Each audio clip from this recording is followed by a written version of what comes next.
নমস্কার। এই মুহূর্তে আমার হাতে রয়েছে যুবসাথী প্রকল্পের অ্যাপ্লিকেশন ফর্ম। তো এই ফর্মটি আপনারা কিভাবে ফিল আপ করবেন মূলত এই বিষয় নিয়ে আজ আমার ভিডিওতে আলোচনা থাকলো। তো এই ফর্মটি আবেদন করার সময় হচ্ছে 15ই ফেব্রুয়ারি থেকে আগামী 26শে ফেব্রুয়ারি অবধি। এই টাইমের মধ্যে আপনারা দুয়ারে সরকার ক্যাম্প থেকে এই ফর্মটির আবেদন করতে পারেন।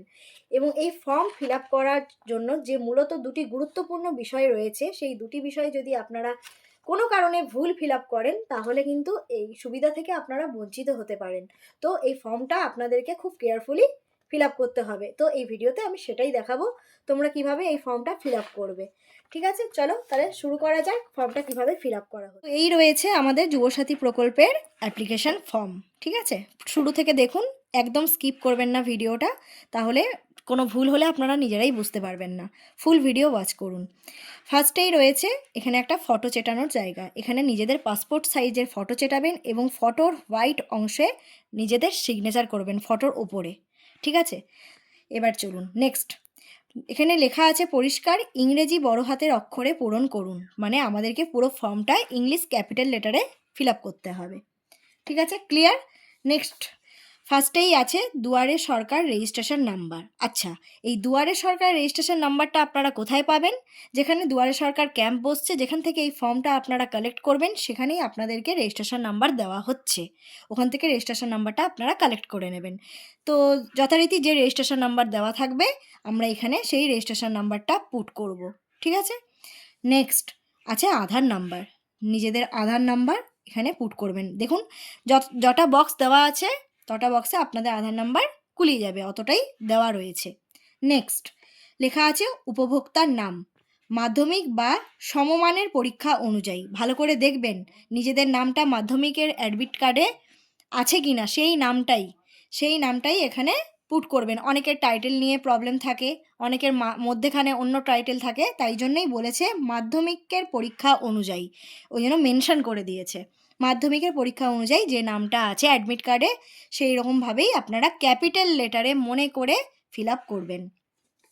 নেক্সট বলেছে মোবাইল নাম্বার ব্যাংক অ্যাকাউন্ট লিঙ্কযুক্ত। যে অ্যাকাউন্ট নাম্বারটা আপনারা দেবেন সেই অ্যাকাউন্টের সাথে যেন মোবাইল নাম্বারটা লিঙ্ক থাকে, সেই রকমই মোবাইল নাম্বার এখানে দেবেন। নেক্সট আছে ইমেল আইডি যদি থাকে, এটা বাধ্যতামূলক নয়, তবে যদি কারো ইমেল আইডি থাকে অবশ্যই ইমেল আইডি এখানে দেবেন। ইমেল আইডি তো আপনারা জানেন সবই স্মল লেটারে হয়, যে ক্রাইটেরিয়ায় হয় সেটা ঠিকঠাকভাবে আপনারা এর মধ্যে পুট করবেন। নেক্সট আসি জেন্ডার যদি আপনি মেল হয়ে থাকেন, পুরুষ হয়ে থাকেন, মেলে টিকমার্ক দেবেন। যদি ফিমেল হয়ে থাকেন তো ফিমেলে এরকম টিকমার্ক দেবেন, অথবা others. Okay, next date of birth, জন্ম তারিখ, সঠিক জন্ম তারিখ এখানে তারিখ বসাবেন, এখানে মাস বসাবেন এবং এখানে সালটা বসাবেন। ওকে, আর এখানে নিজেদের বয়সটা মনে করে দেবেন। কি হিসেব অনুযায়ী বয়সটা দেবেন না, 1/4/2026 অবধি আপনার বয়স কত দাঁড়াচ্ছে সেটা ক্যালকুলেট করে আপনারা এখানে নিজেদের বয়সটা লিখবেন, কত বছর সেটা জাস্ট ইংলিশে লিখে দেবেন। নেক্সট ফাদার্স নেম, পিতার নাম একদম ক্যাপিটাল লেটারে লেখার চেষ্টা করবেন, লিখতেই হবে, চেষ্টা নয় লিখতেই হবে ক্যাপিটাল লেটারে। নেক্সট মাতার নাম। নেক্সট স্বামী বা স্ত্রী নাম, যদি আপনি ম্যারিড হয়ে থাকেন, যদি মেয়ে হন তাহলে স্বামীর নাম, আর যদি ছেলে হন তাহলে নিজের স্ত্রীর নাম দেবেন। নেক্সট যদি আপনি কোনো জাতির কাস্ট যদি আপনার থাকে, যেমন SC ST OBC যেটাই থাকবে সেটা আপনি এখানে তার সার্টিফিকেট নাম্বারটা দিতে হবে। ঠিক আছে, সার্টিফিকেট নাম্বার তো আপনারা জানবেন, যাদের কাস্ট সার্টিফিকেট আছে আপনারা জানবেন, তাদেরকে কাস্ট সার্টিফিকেটের নম্বরটা এখানে পুট করতে হবে, আর যাদের নেই এই জায়গাটা ব্ল্যাঙ্ক রাখবেন। ওকে, নেক্সট বৈবাহিক অবস্থা, যদি আপনি আনম্যারিড হন আনম্যারিডে টিকমার্ক দেবেন, যদি উইডো হন উইডোতে টিকমার্ক দেবেন, যদি ম্যারিড হন ম্যারিডে, অথবা বিচ্ছিন্ন যদি হন সেপারেট তাহলে সেপারেটে। ওকে, নেক্সট আমরা চলে আসলাম হাউস নাম্বার বা বাড়ির নাম্বার, যদি থেকে থাকে, থাকবে তো অবশ্যই, তাহলে ওখানে পুট করবেন। যদি কারো বাড়ির নাম্বার না জানা থাকে তাহলে না দিলেও হবে। নেক্সট ভিলেজ টাউন বা সিটি যে কোনো একটা টিকমার্ক করবেন, যেটা দিচ্ছেন তার উপরে অবশ্যই একটা টিকমার্ক দেবেন, দিয়ে এটা ক্যাপিটাল লেটারে লিখবেন নিজেদের টাউন সিটি অথবা ভিলেজের নেম। নেক্সট পোস্ট অফিস ডাকঘর, নেক্সট ডাকঘর মানে পোস্ট অফিস, যার যেখানে পোস্ট অফিস সেখানে লিখবেন। গ্রাম পঞ্চায়েত বা ওয়ার্ড নাম্বার তো নিশ্চয়ই জানা থাকবে সবার, ওয়ার্ড নাম্বার দেবেন। নেক্সট পৌরসভা, মিউনিসিপ্যালিটি, ব্লক বা যাই হোক যেটা আছে আপনাদের সেটাতে টিকমার্ক দিয়ে এখানে তার নাম লিখবেন। কোথায়, যেমন আমি ঝাড়গ্রাম থেকে ভিডিওটা করছি তো আমার অবভিয়াসলি ঝাড়গ্রাম হবে, তো আমি ঝাড়গ্রাম লিখব। আপনাদের যেখানে যার আছে সে সেখানকার দেবেন। নেক্সট থানা, পুলিশ স্টেশন, নিজেদের থানার নাম লিখবেন। তারপরে ডিস্ট্রিক্ট, জেলা, তারপরে নিজেদের জায়গার পিনকোড, তারপরে রাজ্যটা তো এখানে ফিল আপ করাই আছে, আপনাদের ফিল আপ করার দরকার নেই। তো এটা গেল আমাদের ফ্রন্ট পেজ। ওকে, ফ্রন্ট পেজটা আপনারা এইভাবেই ফিল আপ করবেন যেভাবে বললাম, আর অবশ্যই ক্যাপিটাল লেটারে করবেন। নেক্সট আমরা চলে আসলাম নেক্সট পেজে। ঠিক আছে, নেক্সট পেজের প্রথমে কি আছে, মাধ্যমিক বা সমতুল্য পরীক্ষার বিবরণ। ঠিক আছে, মাধ্যমিক পরীক্ষার অ্যাডমিট কার্ডটা বের করবেন, ওখানে দেখবেন রোল আছে, রোলটা বসাবেন, তারপরে নম্বর আছে, নম্বরটা বসাবেন, এবং কোন সালে আপনি মাধ্যমিক এক্সাম দিয়েছেন সেই সালটা লিখবেন।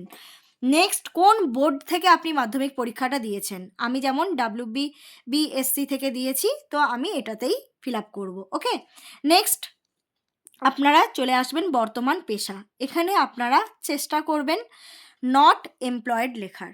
ঠিক আছে, ওটাই লিখতে হবে। নেক্সট চলে আসলাম ব্যাংকের নাম। ঠিক আছে, যে মানে টাকাটা যে অ্যাকাউন্টে আপনি ঢোকাতে চাইছেন আপনার, সেই ব্যাংকের নামটা লিখবেন। ঠিক আছে, ব্যাংকের নাম লিখবেন পরিষ্কার করে ক্যাপিটাল লেটারে। নেক্সট কোন শাখা, ঠিক আছে, ওই ব্যাংকটা কোন শাখায় আছে সেটা লিখবেন। ব্যাংকের অ্যাকাউন্ট নাম্বার ঠিকঠাক করে দেবেন, জানেন ব্যাংকের প্রথম পৃষ্ঠায় আপনাদের ব্যাংকের অ্যাকাউন্ট নাম্বার দেওয়া থাকবে, দেখে দেখে সঠিকভাবে লিখবেন, এবং ওখানেই দেওয়া থাকবে ফ্রন্ট পেজেই IFSC কোড, এবং ওই কোডটাও সঠিকভাবে বসাবেন। নেক্সট হচ্ছে আপনি অন্য কোনো সরকারি সাহায্য পান কি না, রাজ্য সরকার প্রদত্ত শিক্ষাগত সুবিধা বা বৃত্তি ছাড়া।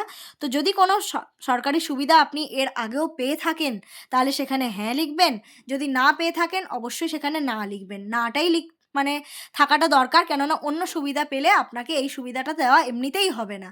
তো যাদের নেই তারাই এই ফর্মটা ফিল আপ করবেন এবং এখানে নায়ে টিকমার্ক দেবেন। আর যদি কোনো সরকারি সুবিধা পেয়ে থাকেন তাহলে সেখানে সেটা লিখতে হবে কি সুবিধাটা পান। এবার চলে আসি আমাদের মেন বিষয়, সেটা হলো আমাদের কি কি লাগবে। ঠিক আছে, প্রথম নাম্বার 1 লাগবে আমাদের মাধ্যমিক পরীক্ষার অ্যাডমিট কার্ড।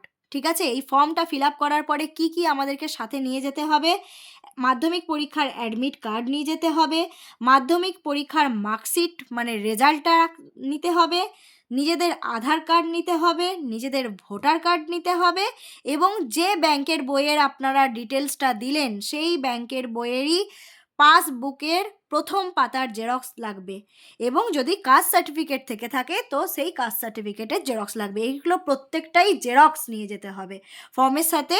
আপনারা এই 6টা জিনিস, যাদের কাস্ট সার্টিফিকেট নেই তাদের এই প্রথম 5টা জিনিস সাথে নিয়ে যেতে হবে।